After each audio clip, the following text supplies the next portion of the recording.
if we want to live well, both externally and internally, how well we live here simply depends on how well we manage our surroundings and how well we manage ourselves. Fundamentally, life is management. If you don't know how to maintain your body, your mind, your emotion, your situations, your life in general, your home, your communities, nations and the world, the quality of our life is just how well we manage things with ourselves. But generally, we are thinking of management, we are applying ourselves to management only in terms of business management or industry management, or generally we are talking management only with economic situations, not life as a whole. In many ways, it's unfortunate that today the most predominant factor that rules the planet has become economics. The other aspects of life have been totally pushed to the corner. When economics rules, when economics is the only thing that we are thinking about, we will tend to become very gross and unhappy in so many ways. What I see is, we are conducting various levels of programs to very top-level executives in some big corporations in the world, major corporations in the world. What I see is, people who have failed in their lives, they're suffering their failure. People who have succeeded in their life, they're suffering their success. If you suffer your failure, it's okay, because failure comes easy. If you suffer your success, that is tragedy, because success doesn't come easy. So, something that you worked for, something that you always longed for, something that you wanted to create in your life, when it happens, if you start suffering that, that's real tragedy of life. But a large number of successful people on the planet are suffering their success. When I say suffering their success, if you look at people, look at yourself and see, you're still young people, most of you. When you're 5 years of age, how happy you were, and today how happy you are. If we make a chart out of it, a graph out of it, is it moving upward or downward? In 24 hours' time, how many moments are you really happy? If you look at this, is it going up or down?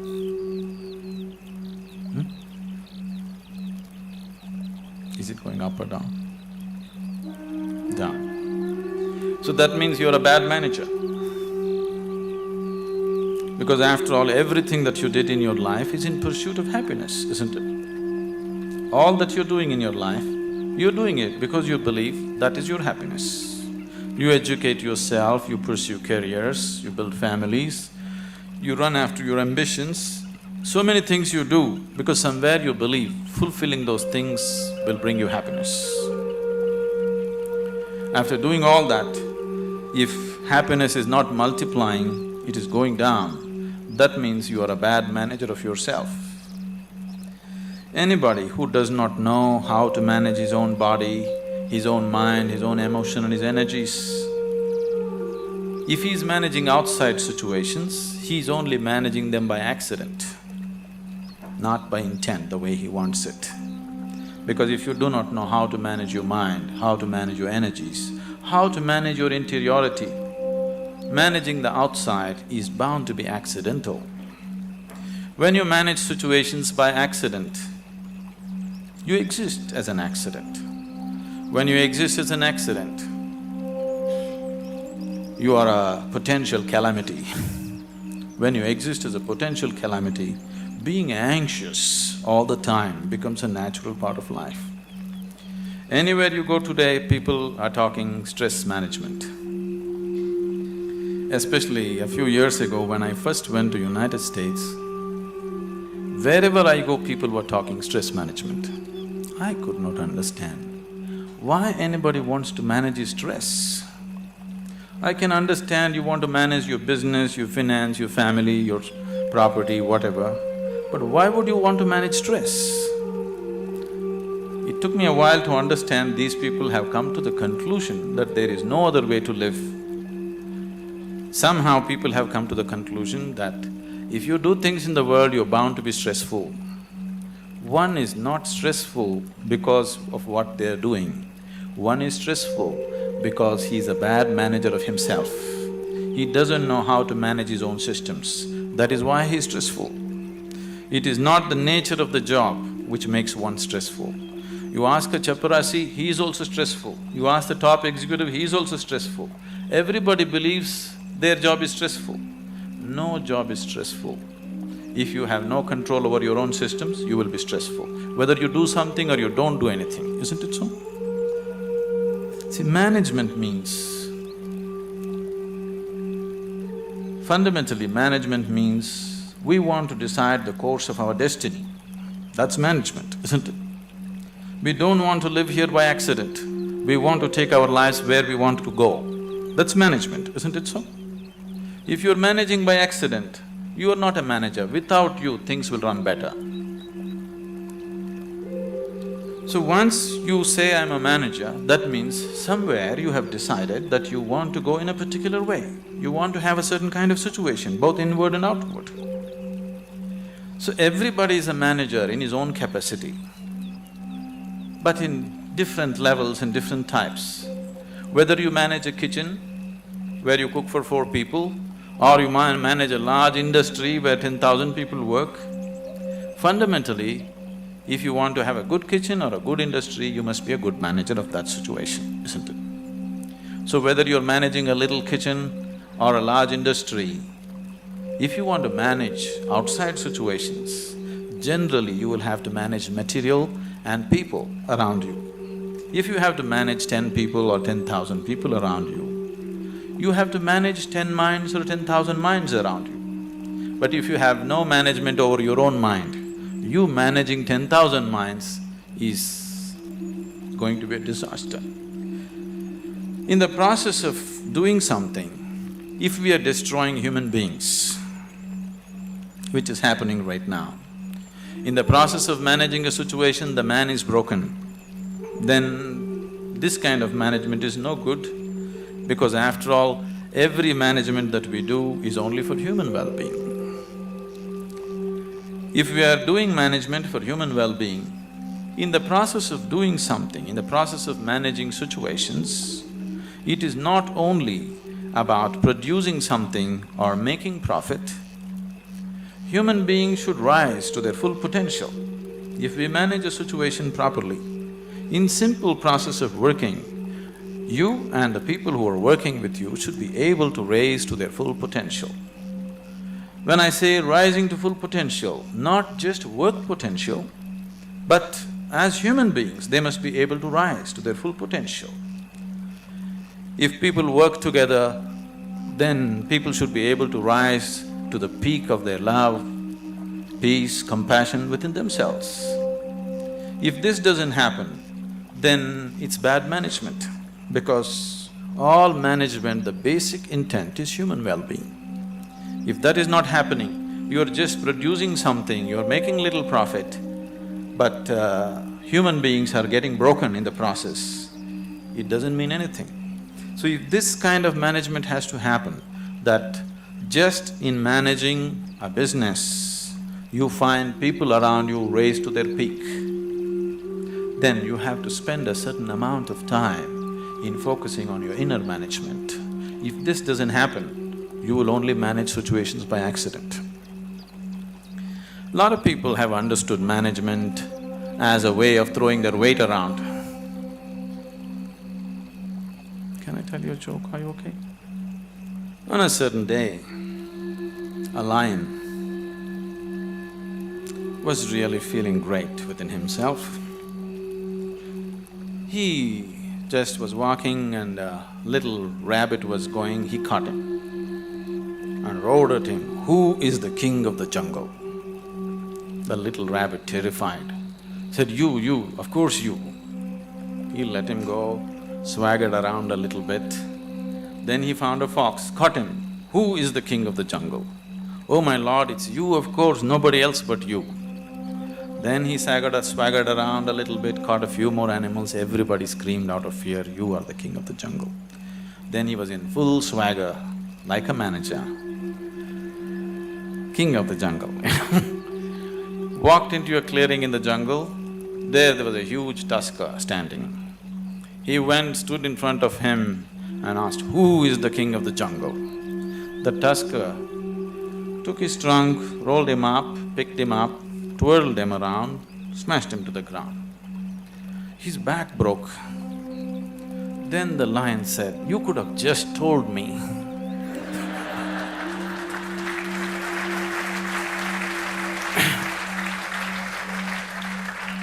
But the tusker said, you see, I had to make my point So, lot of people generally are thinking management means just throwing their weight around. Throwing your weight around is not management, any fool can do that. If you manage a situation, not just things happening there, people should feel elevated, just being in that space. Otherwise, it is not management. Above all, if you go to your place and you manage a situation, you must feel wonderful being there. If that doesn't happen, you are not a good manager. So if this has to happen, you need an inner dimension. When I say inner dimension, what is inner dimension? When I say inner, I'm not just talking about the body or the mind, because both this body and mind you gathered from outside in certain ways, isn't it? For example, this physical body, when you were a child, this body was only this much. Now it's become this much. How did this happen? How did this happen? That's a question. How did this happen? You grew up, how did it happen, I'm asking?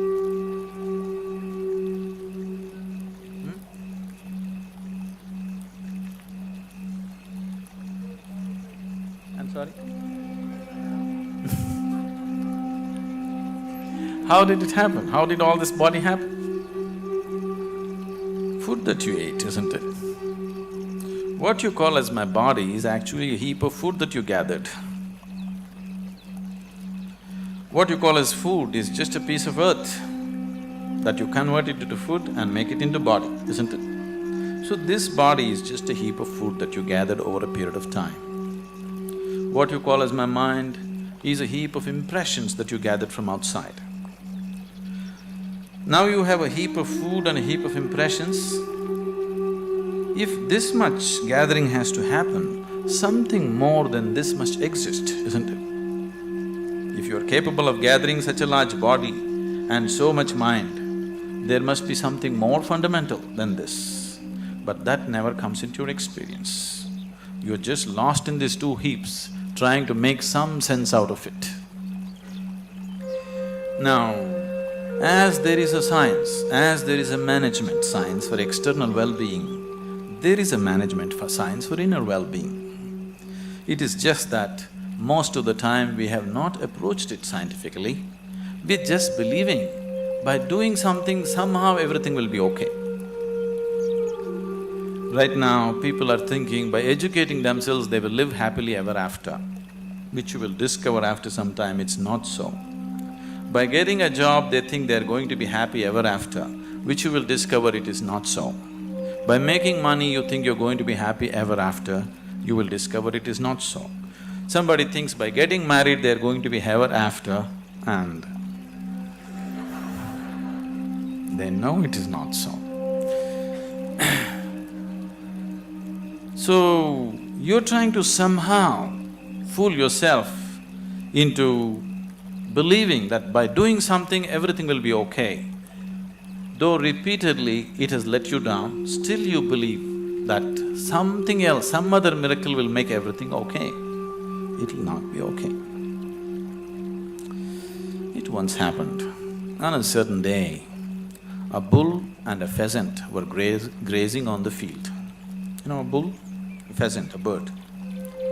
The bull was grazing on the grass, the pheasant was picking ticks off the bull, they're partners, you know. Then the pheasant looked at a huge tree which was at the edge of the field and very nostalgically said, "Alas, there was a time when I could fly to the topmost branch of the tree, but today I do not have the strength even to fly to the first branch of the tree." The bull very nonchalantly said, "That's no problem. Eat a little bit of my dung every day. You will see, within a fortnight's time you will reach the top of the tree." The pheasant said, "Oh, come off it. How is that possible?" The bull said, "Really, please try and see. The whole humanity is on it. You could try too." Very hesitantly, the pheasant started pecking at the dung, and lo, on the very first day it reached the first branch of the tree. In a fortnight's time, it reached the topmost branch of the tree. It just went and sat on the topmost branch and just looking at the scenery, enjoying it. The old farmer saw a fat old pheasant on the top of the tree. He took out his shotgun and shot him off the tree.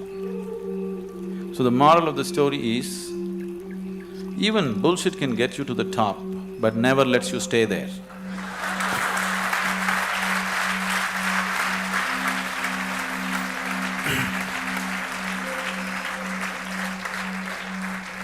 So, if you are seeking a life of fulfillment, if you are seeking a life of joy and peace and well-being within yourself, don't try to bull yourself in some way. You must do the right thing, otherwise it won't work. Now that you're managers or to be managers, probably, definitely, I hope they have taught you that unless you do the right thing, it doesn't work with outside. The same goes with the inside. Unless you do the right thing, it just doesn't work. You may just bull yourself to believe that this will make me all right, that will make me all right. Yes, for a moment, but the next moment you crash. Please see, successful people, unsuccessful people, just look at their lives and see in 24 hours, how many moments are they really joyful? How many? You go on the street and see how many joyful faces do you see on the street? Very, very few, isn't it so? Yes? If you see any, usually they are young faces. Over 30 faces are all long faces. What's happened to them? For most of them, their lives have worked out far better than they ever imagined. If you look at yourself as a generation, never before another generation of people have been this comfortable and this well physically as you are right now, isn't it? Isn't it so? We are the most comfortable generation. No other generation has known these kind of comforts and conveniences. But still, are we any happier than what people were? This is simply because we did not do inner management. We just did external management, no inner management. In the process of creating what we want, the very source of our life, this planet, we're just destroying, isn't it? In pursuit of our happiness, we are just making a bonfire out of this planet, but still we are not satisfied, nor are we any more joyful than what we were 500 years ago as people were, isn't it? So somewhere, we have neglected the interiority. So to turn inward, what is needed? One reason why most young people here have never made any effort to turn inward is because today, any thinking person, the moment he can read ABC, speak English and he has extra alphabets next to his name, he develops an allergy towards anything spiritual. This is not your fault. These so-called spiritual people have made such jokers out of themselves. They have presented spirituality in such terrible ways, ridiculous ways, that anybody who has any sense doesn't want to go anywhere near it.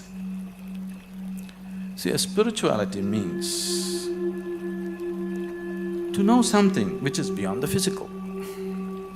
Right now, if you exist as a physical entity, as a body, as a mind, because both these things are accumulations from outside. Whatever happens outside will happen inside. If what happens outside begins to happen within you all the time, then you being peaceful and happy is always accidental. Because it doesn't matter who you are, how powerful you are, how great a manager you are, external situations will never be 100% in your control. That's the nature of the life. Even if you're just two people in the family, still you don't have absolute control over the situation, isn't it so? As the scope and play of your life increases, you have less and less control over the situations in which you live. That's the reality of life. So if whatever is happening outside is happening within you, you being peaceful and happy in your life is a faraway thing, it's never going to happen. Only when a person begins to experience a dimension beyond the physical within himself, then he can play with the physical world whichever way he wants. He can do the best that he can do with the outside world, but the interiority is undisturbed, always the way you want it. The outside world will not happen the way we want it 100%. At least the inner world should happen the way we want it, isn't it so? Isn't it so? The outside will never happen 100% the way we want it. That's the reality of life. But at least this one should happen the way we want it. If this is also not happening the way you want it, if your body, if your mind, if your emotions, if your energies are not functioning the way you want it, then this is the worst kind of slavery, because somebody else decides what should happen within you. If somebody else decides what should happen around you, that itself you call it slavery, isn't it so? Yes? Are we in talking terms or no? Okay, that's fine. If somebody decides what should happen around you, that itself you call as slavery. But if someone decides what should happen within you, is it not a more horrible way of being a slave? But please see, the whole world is in it. The only consolation is everybody is like this. Now that you're learning management as a science, I would like you to understand there is a whole science of inner management. If you don't learn that, you may manage businesses, you may manage industry, but still you will not live a life of fulfillment and well-being. If you want to live a life of fulfillment and well-being and offer the same to people around you, it's extremely important you know what it means to manage your interiority.